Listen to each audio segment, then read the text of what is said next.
A soldier suddenly realized in terror that a shell had fallen from the sky and lodged itself in the roof of a field hospital. Panic erupted instantly.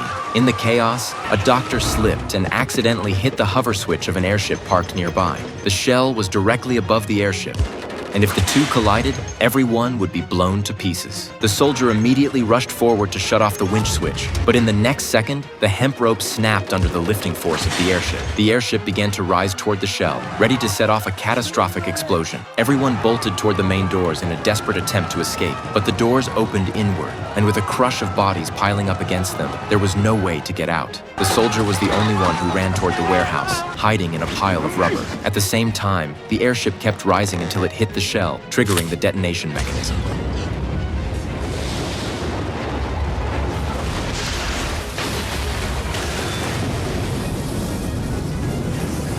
When the explosion was over, the soldier was the lone survivor. Having witnessed the brutal reality of war firsthand, he made up his mind to get out of military service. He took a file and sharpened a bullet, then chambered it in his rifle. Clenching a leather strap between his teeth, he aimed at his palm and pulled the trigger without hesitation. The soldier thought an injury would get him discharged, but instead, a military tribunal examined the wound and concluded it was self-inflicted. He was branded a deserter and sentenced to death. They hauled him to the front lines in the Somme and abandoned him in no man's land to fend for himself. With him were 4 other condemned deserters. Before long, they reached the trenches at the front. Because the situation was dire and manpower was scarce, the frontline commander decided to request a pardon for the 5 men. The petition quickly reached the general's desk, but the general barely glanced at it before tearing the pardon in half. As a result, the soldier was sent straight into the heart of the battlefield.